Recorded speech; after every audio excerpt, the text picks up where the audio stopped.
Welcome to the Edge of Greatness podcast.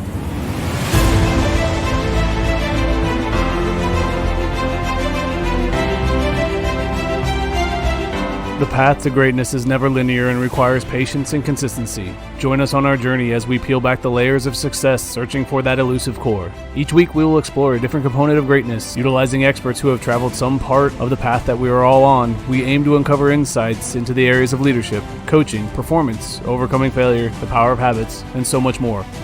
We are all on the edge of greatness.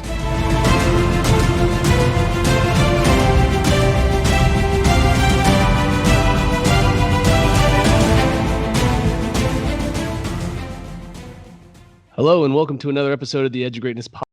I'm your host, Charles Schultz, and today I've got a very special guest with us, Derrick Atkins. He is joining us today before he moves all the way out to Utah, so I appreciate him taking some time. But Derrick here is a two-time Olympic sprinter for the Bahamas. He was also a world championship silver medalist, 2007, correct? Yeah.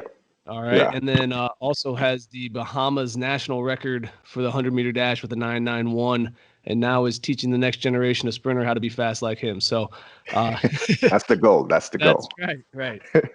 Well, Derrick, thank you for taking time with me today to come join us on this show. We're excited to have you here. Well, thank you for having me. So first I want to dig into a little bit about, talk to me what it was like for you when you were competing as far as the average day. What would your day look like when you were in the heat of your highest level of competition, getting ready for stuff? I would say it was like a 9 to 5, okay. Literally in that sense. Get up every day at 7, weekends, including weekdays. So routine never changed. Get up every day at 7. Obviously, I trained 5 days a week during the time, but even still on the weekends, try to stick to the routine as best as possible. Usually get up, eat breakfast, maybe get my mind right for the day. Probably listen to a lot of music. Back then it was VH1, artists you need to know. So I always tell my friends, like, I discovered Adele. There you go. But kind of just listening to music, kind of get the day set, eat breakfast. And everything was a routine, and it was a process from start to finish. So after that, usually go see a chiropractor. I did that like 3 days a week, usually like Monday, Wednesday, Friday, depending on what kind of session we have that day, but usually mostly on my sprint days. So that takes another hour, and then probably get to practice about 11, practice until about 1. That's during warm up and everything. Right immediately after practice, hit the weight room. And then there's another hour and a half start. But within all of this, I'm eating.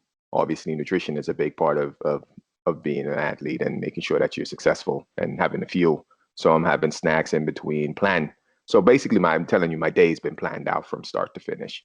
So hit the weight room. After that, we had a really good, what can I say? The gym had like a whirlpool. Mm-hmm. So it worked out perfect. Yeah. So after I'm done, I can shower up, take a ice bath, shower up, go home, get a dinner. But within that time frame, depending on what days, I would get massage at least 2 to 3 times a week. Usually on my sprint days, because those are the more pounding days on my body, making sure that I'm ready for the next day. And then in between there, so on average, I wouldn't get home until about between 5 to 6. And immediately when I get home, it's cooked dinner. Because at that point I'm starving. Right. Eat dinner, kind of relax, decompress from the day. Maybe go over any footage if we videoed the session, kind of looking at what I need to improve on, and then kind of go to bed by 9 to 10 and back up, doing it all over again. Sounds like quite the grueling schedule there for a while. Yeah, I mean, there was no personal life. And to be honest, like, it's one of those things now that I'm older, realize that you should have a work-life balance. But to be honest, in my opinion, everybody's different. Mm-hmm. The greats don't have a personal life. What you do is your life. Gotcha. Period. Yeah. You got to be involved in tunnel vision, night, day in, day out, working hard on your craft. That's the greats. As you get older, obviously when I was younger, that was my tunnel vision. As I got older, I was able to balance both, having, a family and everything like that, and being able to train and be able to shut it off and cut it back on. But at the same time, I wouldn't say my performances decreased, but it wasn't the way it was when I was just gung ho, tunnel vision, Yeah. No, I hear you. at the height of my career, so to Yeah, speak. when you were at the peak, you were dialed in, right? Yeah, that was all it was. Yeah, and I mean, I had, a nutritionist, somebody I talked to, a sports, uh, whatever word you call it, somebody to talk to make sure that I'm still going sane, because for me, I was in like a self isolation, just tunnel vision. So you needed that outlet, but everybody's different. Everybody's path to greatness is different. So for me, that was that was kind of the things in my daily routine that I did. Played a lot of video games too. Yeah.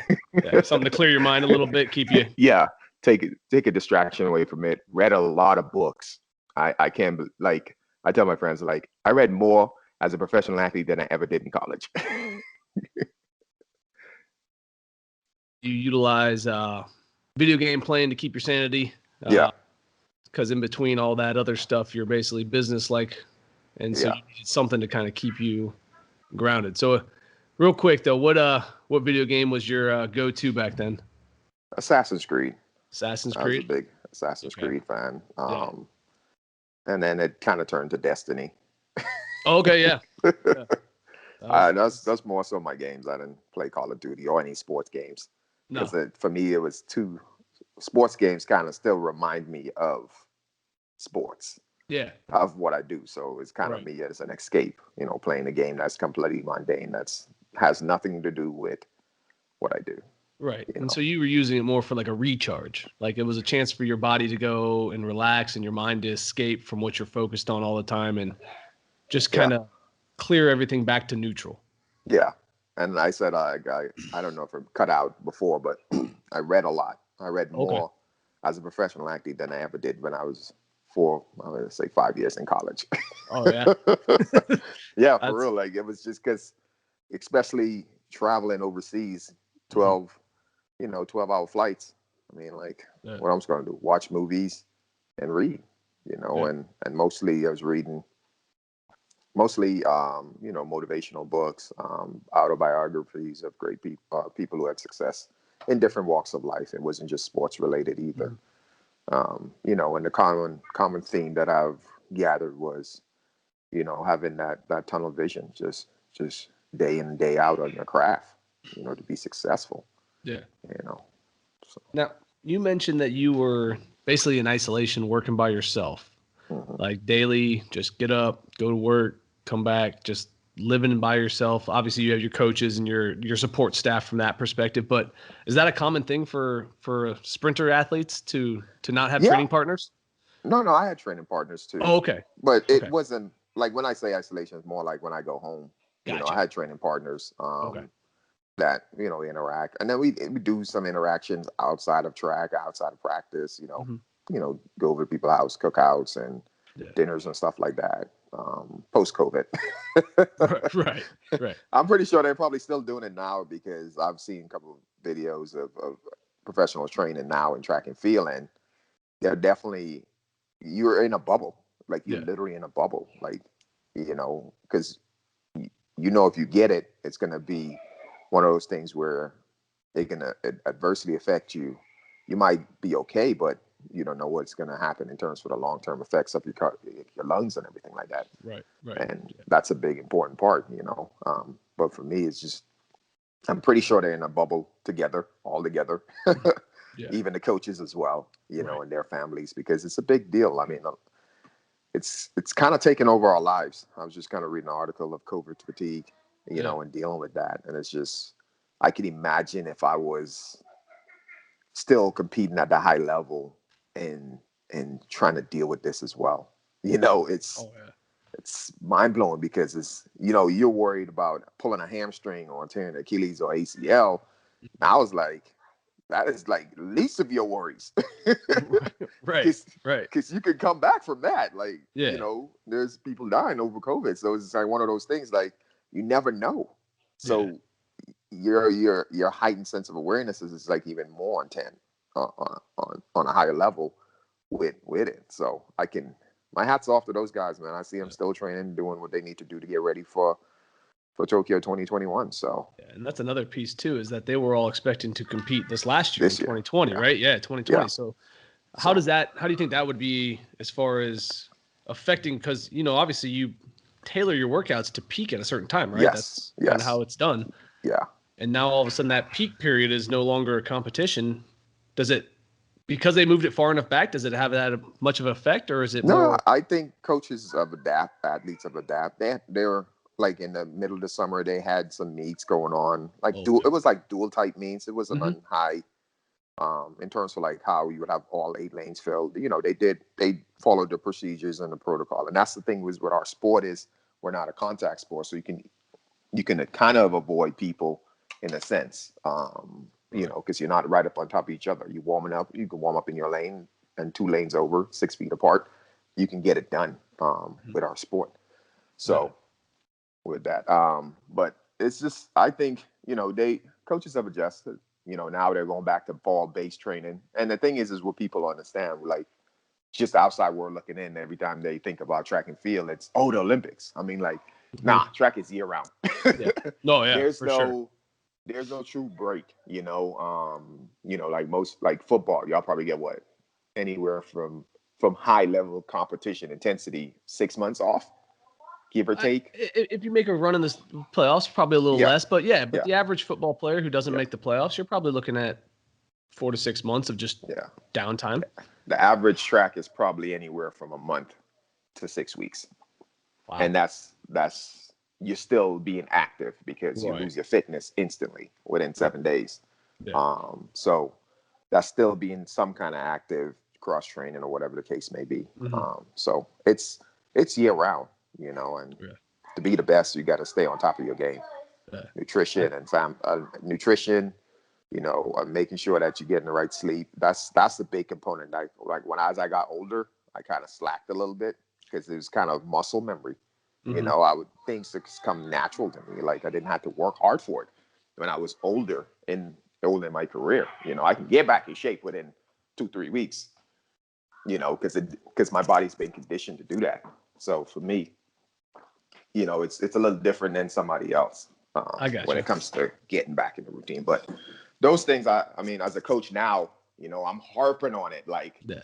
every day. Make sure you getting enough sleep. Make sure you're eating, nutritious food, not fast food all the time. I was a student athlete at one point too, so I understand the struggles. I understand the temptations. I understand all of that. But even when I was in college, when I look back on my journey to that point, I was doing the same things as I was doing as a professional when I was in college. Which is probably And why you had that career bump to be able to do that professional thing, because you yeah, started it before everyone else. yeah, You know. and it was just that having a coach and having more resources, because I went to a small NAIA school. I mean, when I say small, we had one athletic trainer for the whole athletic for all the sports. Oh, jeez. Yeah, that's tiny. We Yeah. had that black ass top track, not this new Mondo fancy binding, none of that. We had old school. We had the shovels in lane one, snow out of the lane to train. So that's the kind of grit, I would say, things that we had to deal with, coming up. Obviously, facilities have upgraded tremendously since then. It's state of the art now. I'm like, where was this when I was running? Oh, yeah. you know, but Yeah, that's for that's how sure. it always is in sports.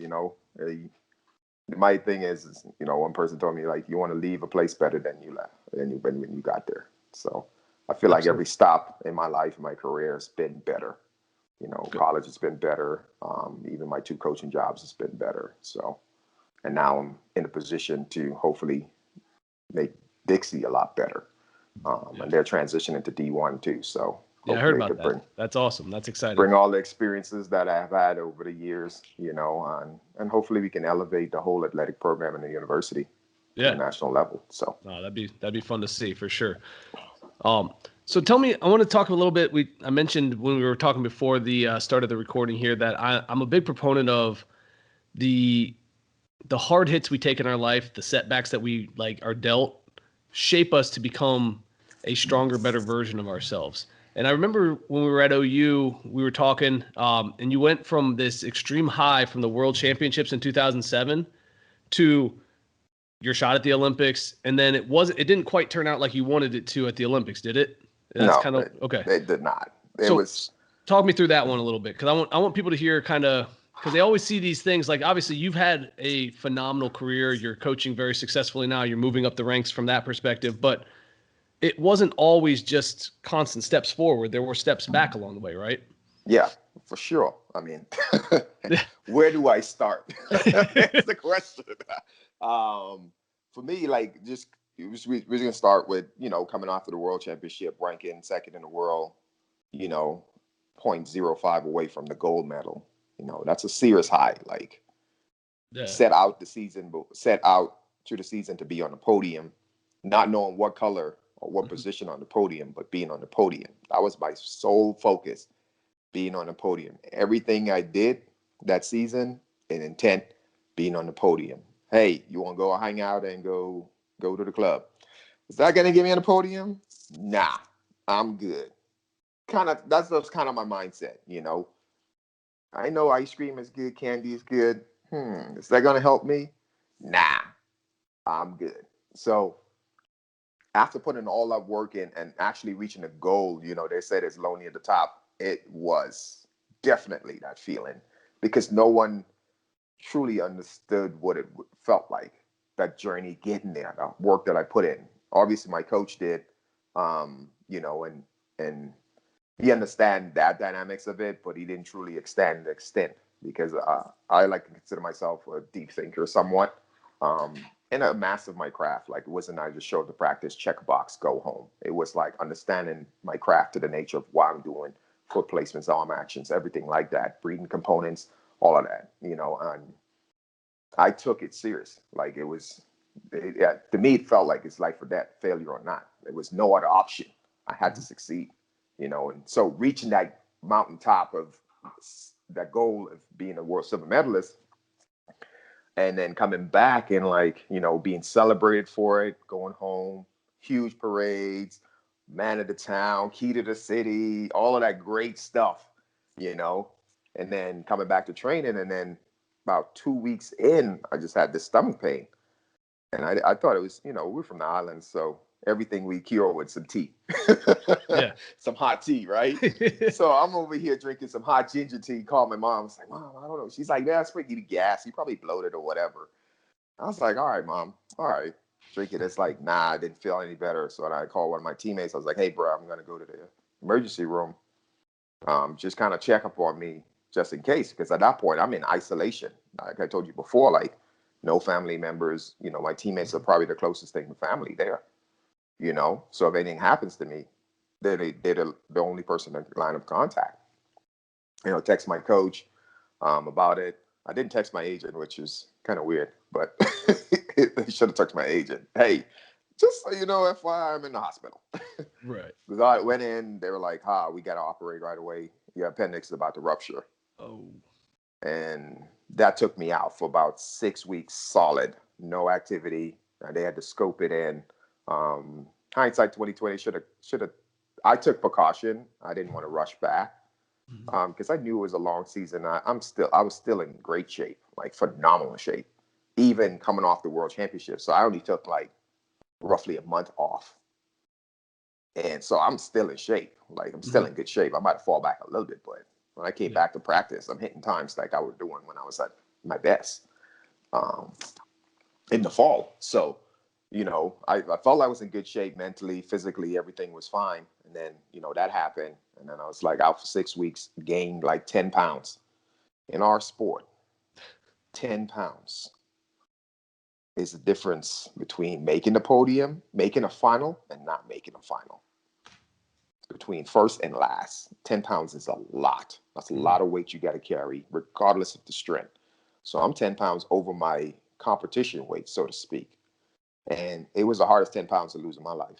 Now I'm hindsight 2020. I'm way smaller than I did back then. Kind of changed my diet because of health restrictions and COVID and everything like that. Kind of changed how I eat now. I'm mostly vegan 3 days a week, 3-4 days a week, vegan meals. no dairy, no animal product.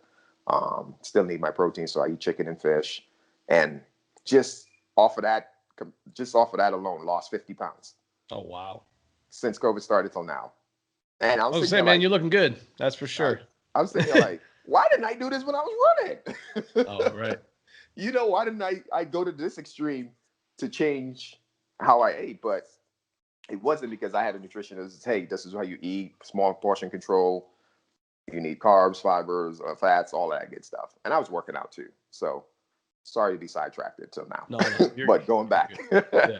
um, and then 10 pounds overweight, had some issues with my coach at that point, because I felt like I was behind. But he was like, nah, you're okay. And I'm sitting here like, nah, I'm behind, and it was a constant battle with that. But another thing, just a tad bit of like insight.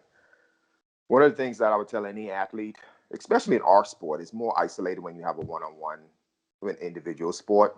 Team sports, you can trust your teammates, but with the individual sports, tennis, swimming, track and field, I would say what else? Gymnastics.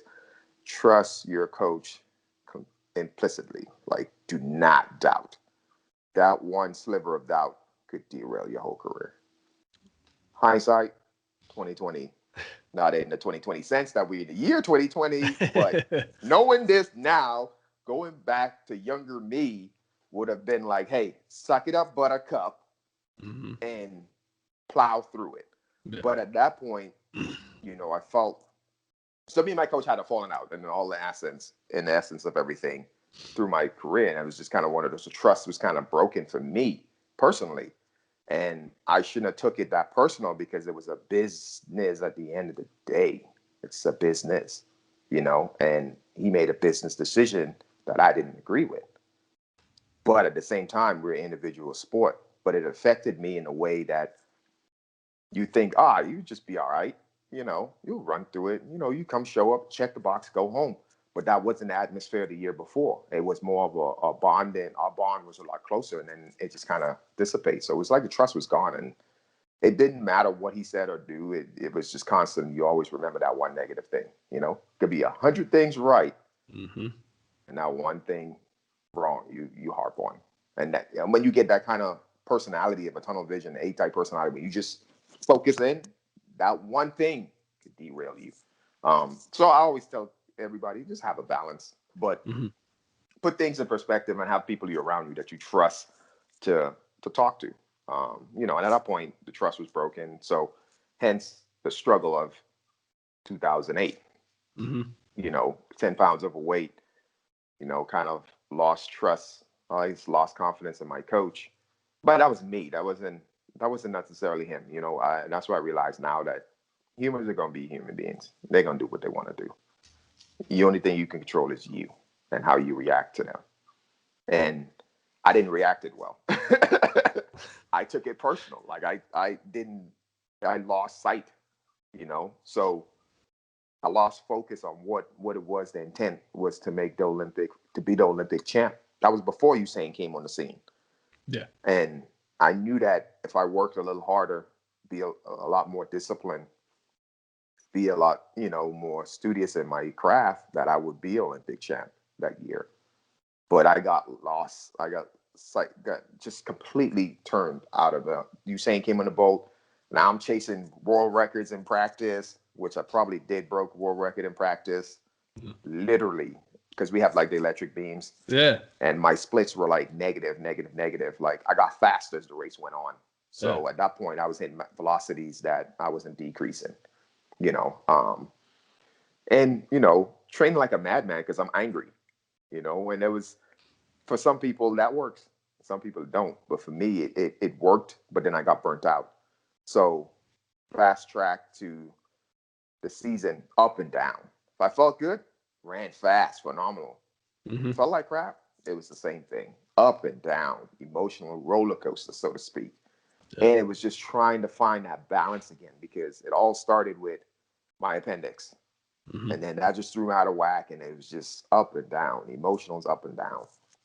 So got to the Olympic Games, 2 weeks out, practicing, feeling great, hitting like ridiculous times in practice. Like Practice, practice. But I know for me, I'm not a practice person. Like Mhm. I'm when the lights on, I'm ready to rock and roll. I don't necessarily practice that well, but based on the data and everything that we had leading up to that on my previous season, I was set to one, be Olympic champ, two, break the world record, just based off practice. Yeah. But that ain't happened. None of that happened. I'm sitting here watching the finals in the stands. Not in the stands because I didn't even decide to do that. So I'll get to that point. So, training is good, but like 2 weeks out, I just felt like I couldn't recover because I was so mentally drained. And that made me physically drained. I was sore. I mean, this is in August, and I'm sore. I'm like, bro, I ain't been sore like this since last August when I was just training, and I'm just super sore and just super tired, and I'm doing all the right things, following all my procedures and everything like that.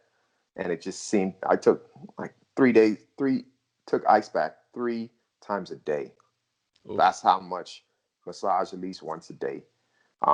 Taking ice bath in the morning, like that's the kind of discipline, like getting up super early, taking it, just relax for the rest of the day, practice, take one after practice, relax for the rest of the day, take one before I go to sleep. Just because for me at that point, I felt like, that was my go-to. If I ever need to recharge, take an ice bath. Hey, I went to school in North Dakota. It was nothing. So That's imagine fair. taking an ice bath and then going out to negative 10 degrees wind chill. Shoveling the So shoveling the track off so you can get your yeah, practice in. so it was nothing. Mental toughness I was not lacking that. So got there, just sore. First round, I was like, all right, I feel a little better, feeling like myself. Cruise through. Semifinals, I was like, all right. In my mind, I knew something was wrong, but I was like, hey, this is when you shine. This is when you perform. So I was like, forget all of that. Forget the season. Forget what happened 8 months ago. Mhm. It's all about this one moment. And then focus in, and I gave it my all that I had, but my all wasn't good enough. And with that said, it was a big letdown. I'm sitting here like, I'm not even going to watch the finals. I left the stadium, packed my stuff up in a haste, like, F this. Call my agent, like, get me the next flight out of here now. That's how mad I was about the whole situation. I was like, man, screw this. I don't even want to be in this atmosphere. I don't want to be here. Mind you, this is my first Olympics. Mhm. This wasn't the second one. This is the first one. I'm sitting here like, most people train their whole lifetime and never make it to one. Right. Hindsight 2020, not knowing that the journey to the second one was even more self gratification because of the Mhm. journey to that point. This one was taken for granted. I was like, hey, screw this. I want to get out of here. Watching the final on TV. As soon as he crossed the line, I was like, that could have been me. And I just enjoyed myself after that. Let's just say I enjoyed myself. Shut Beijing down, Yeah. so to Yeah. speak, in a literal sense. I enjoyed myself because at that point I was like, man, my season wasn't over, but mentally it was. I was just so burnt out. I was so Yeah. tired. Like it was just my agent was like, hey, we got some relying. I was like, man, I'm good, man. I didn't do track. I am not running for money. Mhm. This is not my goal. Like that's Yeah. and I just was burnt out by it. And I Mhm. just literally went back home and just decompress and spend time with my family and just kind of regroup, so to speak, and then made a coaching change because of the whole coaching relationship. That was all, I would say it was both faults, but I took it a lot more personal instead of Mhm. looking at it as business. Because if you Yeah. look at it more business, it's more black and white and you can see, Yeah. you can see both sides. When you put emotions involved, then it becomes a whole different ball game. Right. Left, moved to Atlanta, got a new coach, realized that wasn't even my coach to begin with. Went back I'm just speed tracking my career until I retired. To the second Olympics. So that world championship didn't went well. Had a fracture in my foot, didn't even know. Just gritting it out. Like a lot of times you just run through a lot of pain as Yeah. athletes and you don't even think about it. You're like, man, an average or normal person would give up or quit or be like, this ain't for me. Right. That's what I'm saying. Like when I see football players, oh, they just, oh, they have an ankle sprain and they come back out and out there performing. I'm sitting here like, ankle sprain, bro. I'm hobbled. Right. But I'm also, I look at track and field athletes like we're like that thoroughbred. Mm-hmm. If one thing is off, everything's off. Oh, yeah. Like that high end sports car, race car. Mm-hmm. One thing's off, everything's off, and you can't really perform at your optimal best. So with that, fast forward, um, up and down season, took a year off complete, zero, no track and field, zero. Just kind of live my life, Mm-hmm. because for me, going back when I told you in college, I was living that professional life, Yeah. if that makes sense. So if you Mm-hmm. count the 4 years I was in college, plus the 4 years to that point, that's 8 years of being disciplined, focused, tunnel vision, just track and field all day, every day. So I reached that point, I was just burnt out by it. It wasn't fun anymore. I used to wake up back in the day and be excited to go to practice. It's like, man, I can't wait to push myself today. I can't wait to see what coach got me doing today. I couldn't, like, that was my attitude. Like, I didn't care. Like, he'd be like, oh, you got 5 350s. I was like, okay, that's it. All right. Most sprinters would be like, 350, coach? Come on, man. I don't even run over 200 meters. Why you got me doing 350s? And coach, I'm like, hey, that's what we're doing? Do it. No doubts, no question asked, nothing.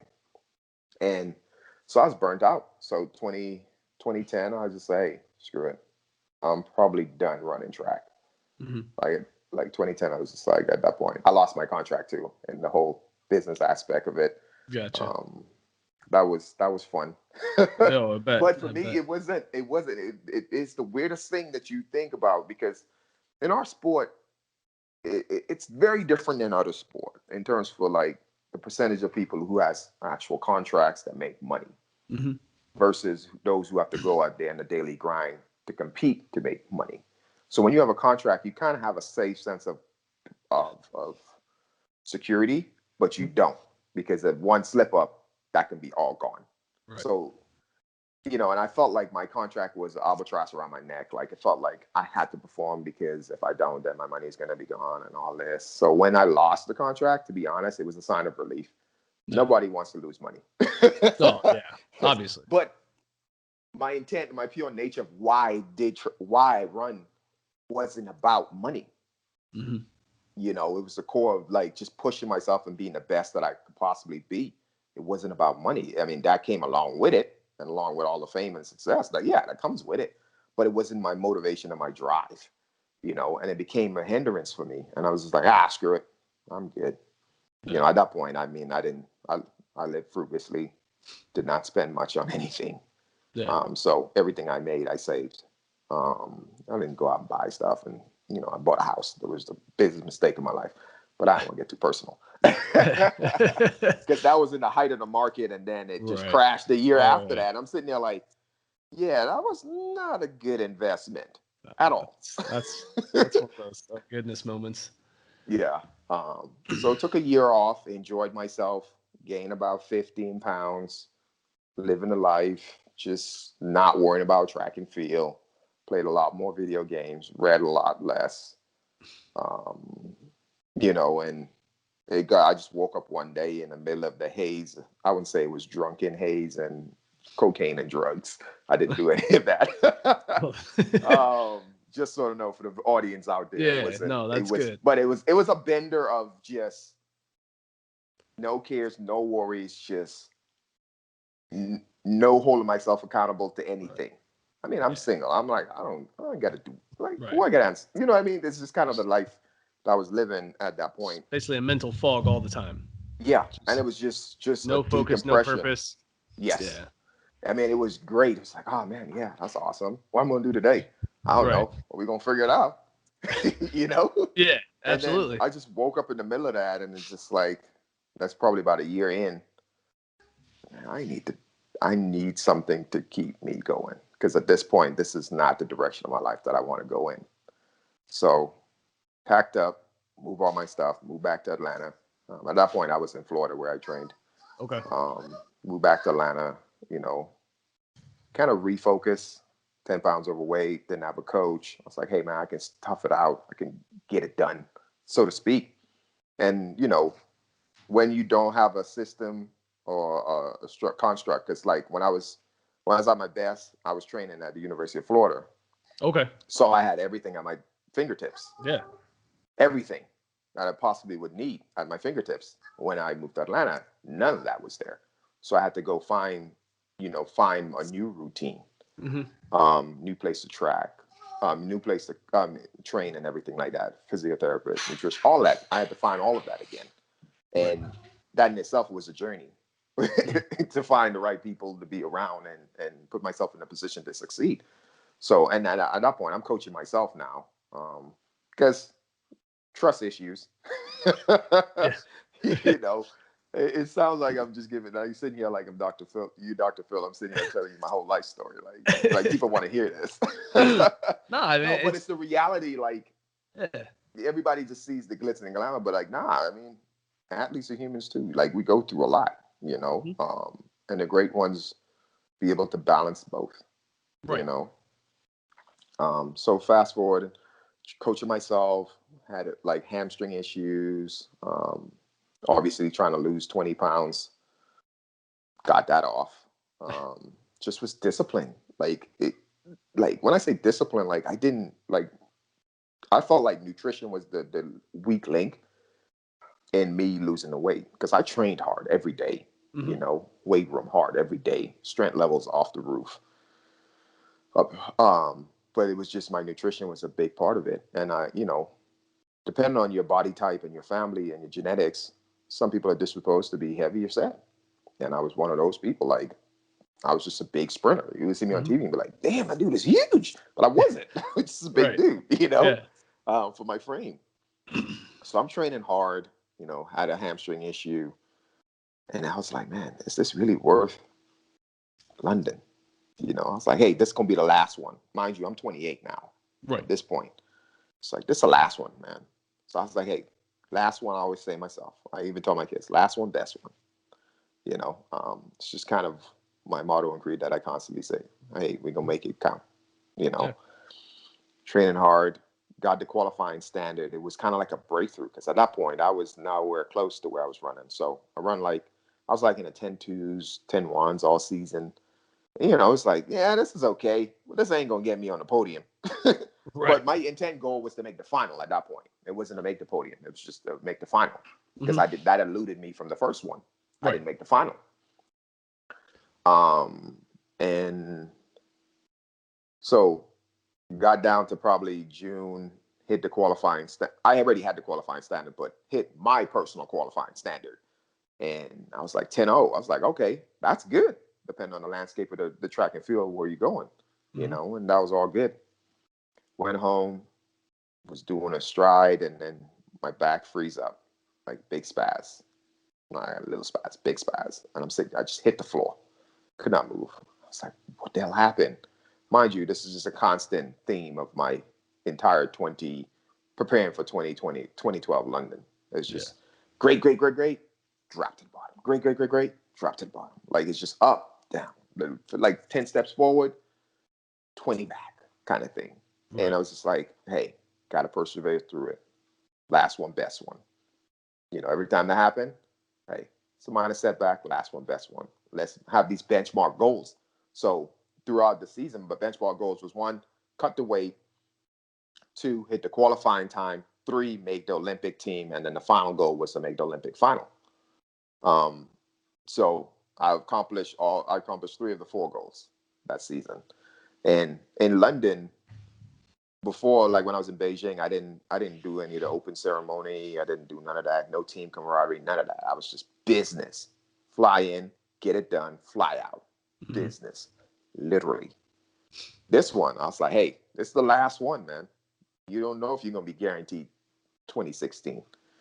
So I sucked it out. I mean, like, hey, flew over early, was with the team the entire time, start to finish. I was there, enjoying everything, enjoying the camaraderie of being on a national team, because that's where you meet different people and stuff like that from different cultures and stuff like that. And for me, it was the camaraderie of, we all in this together to represent our country at the world stage, at the world's best. All our intent is to do our best, and that was the self-pride that I took.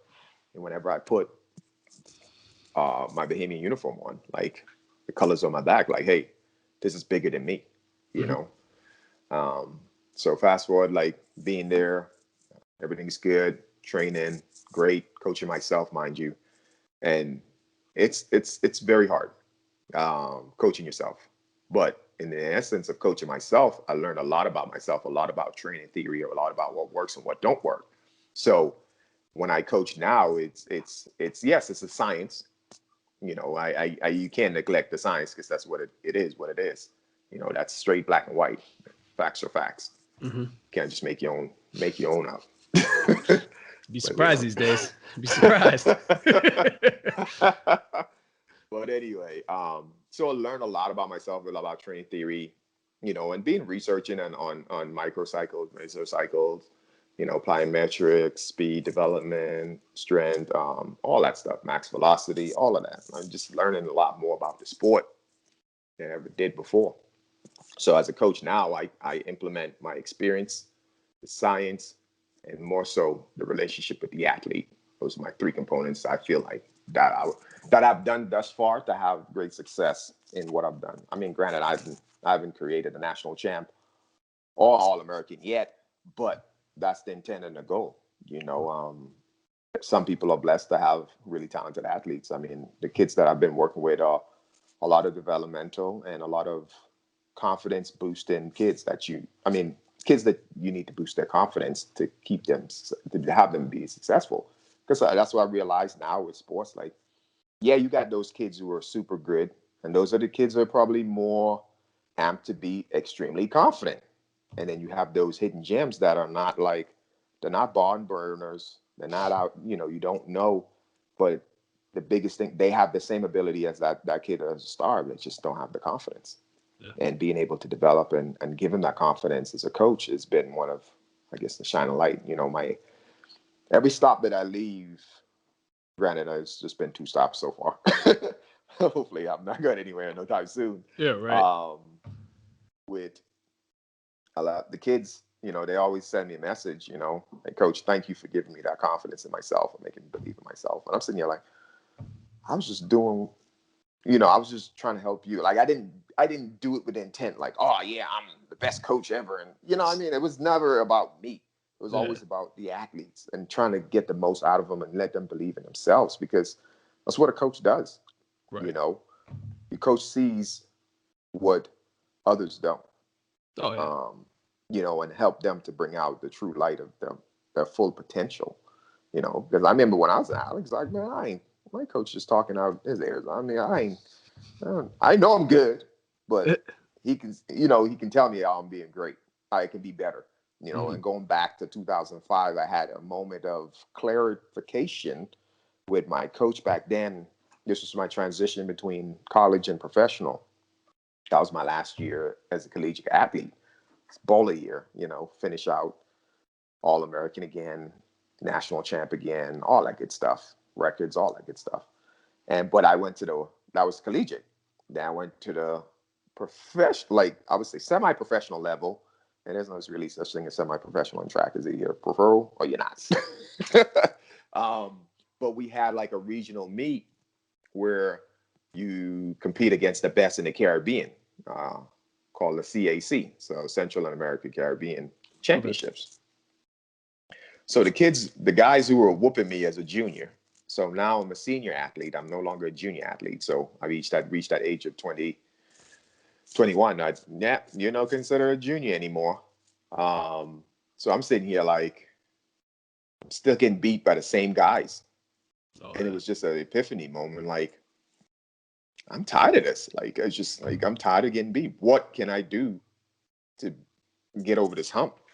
So mentally, that's when I kind of put that forefront, hey, it's either all or nothing. Mm-hmm. And it kind of serves me well in my life now. I've been able to balance it out, but it's definitely still all or nothing. No, your mentality. Right. Your story is pretty filled with adversity moments followed by your grit to overcome them. And I think that's really neat. And I think that's what a lot of people can take from this is that, yeah, you were fast. You were very good at what you did, but you also faced difficult moments. But your mindset and fortitude to continue to push forward is what carries you to the next moment and gave you another opportunity and gave you another opportunity. And now you're trying to pass that on to your athletes and stuff like that. So yeah, that's an intent as a coach, man. I know that when we were in Ohio, it's just one of those things where we just sit down and talk about. Because I was fascinated about other coaches in different fields. Because I want to know what you did. How did you motivate your kids, and how did you get the most out of them? Because at the end, there's always the same underlying principle, regardless of what sport or what you do. Of having success. And I wanted to find and understand what yours were compared to mine. Yeah, no, absolutely. I agree. And I think that's one of the main reasons I started this podcast is I want to talk to people from different fields. I talked to TJ, who was in our class the other day. I've got a couple other people from the weight room to field. I got you, I've got baseball, I've got some football guys, but I have people coming from all over to try to talk about the same concepts because success and greatness they're not defined by the sport. They're defined by the person. Like, correct. Whether you were a track athlete or something else, the way you carried yourself and your tunnel vision, as you say, would have led you to eventually become successful in whatever field you pursue. And I believe that personally because I think that we aren't defined by our athleticism or what we have gifts of. It's our mental abilities. It's our consistencies. It's the things that we shape from our experiences that allow us to be successful. Not necessarily, the fact that you ran a 991, that helps. Obviously in the track field, that helps. Granted, ability, yes. You have to have some kind of starting point. Right. But if you would have chosen a different path, you still would have had that same mindset, that same success driven, and which is why you're climbing the ranks in the coaching world, because you have a set plan and you stick to it and you help your kids work and they get better. So, no, I really do appreciate you taking some time with me today. I'd love maybe once you get settled after a year or two down the road at the new spot, we can talk a little bit about kind of how things are going out there and what the new future looks like as the coaching world is evolving and changing and stuff like that. Yes. So I know, man. It's especially with track and field. I know you probably saw it in the news. They're cutting men's track and field across the nation. A couple of schools already done that. Clemson, the bigger school of the Power Fives, just did it. And they want to say it's because of budgetary reasons and COVID, but it's been a constant theme of attack against us. To be honest, there's less men's track program than women's, and Title IX has made the numbers skewed, and then obviously football has definitely made the numbers skewed because of Title IX issues, and track has been the scapegoat. But they're losing a lot of. We're the sport that teaches you how to jump, throw, and run. Literally, that's the basics of our sport that every sport does. Right. What you do for discipline for baseball players, go run. We do that every day. What else are you going to tell us to do? But it's going to trickle down because it's going to become less opportunities for men track and field in high school and so forth. Because now if we become a club sport, then it's like, why would I bother do that now? And as you can see in the NFL now, the evolution, like everybody, all of a sudden, you got track speed. I'm like, bro, there's a whole different level of speed. Yes, they were good, but it's a whole different level, when it comes to our sport. Like, I don't care. The fastest football player will never beat a world-class athlete, a world-class top of his game track and field athlete. Never. I don't see that happening. And they probably should put a race together and see who wins, but I doubt it's going to be even close. All the technical pieces that I don't know much about, but I got to see like a glimpse of when we were at OU and you were talking all these different pieces of the start and the positioning and all those different things. Yeah, that dude's fast, but he ain't going to get out the blocks as quick as the track guy. He's not going to understand how to get through his acceleration phase the same way as the track guy. He's not going to learn how to finish the same as the track guy. So in a 100-meter dash, 0.1 you got smoked. Yeah. Right? Pretty you much. got smoked. The famous words of Ricky Bobby: "If it ain't first, right." Exactly. So, but no, I agree. There's so many different pieces that people lose sight of that are benefited by, the track stuff. So, but no, thank you for taking time with me today. I'm not going to take too much more of your time here. We'll get off here, and but I do look forward to having some more conversations with you. It's been good catching up. Good luck at Dixie. I think that's exciting, and also look probably forward a to headache. Look forward to it. Being a head coach and being able to start a program from scratch, set the culture from day one, set the expectations from day one, and go from there. My other stops was kind of inherited what I was given and just made the best of it. Now I get to start from ground level, which is exciting. Oh yeah, that'll be awesome. Awesome. Well, thank you so much. Again, this is Charles Schultz with the Edge of Greatness podcast. Keep reaching for the stars, keep stretching your abilities. But remember, no matter what happens, whenever you fall, always get up.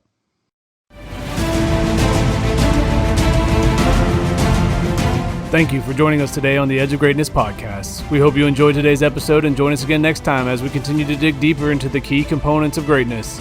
The path to greatness is never linear, so remember to keep pursuing greatness no matter what. Keep stretching your abilities, reach for the stars, and fall flat on your face. But no matter what happens, remember, whenever we fall, always get up. Until next time, I'm Charles Schultz, and this was the Edge of Greatness podcast. Thank you for listening to today's episode. Please take a moment now to subscribe, rate, and review our show. We are all on the edge of greatness.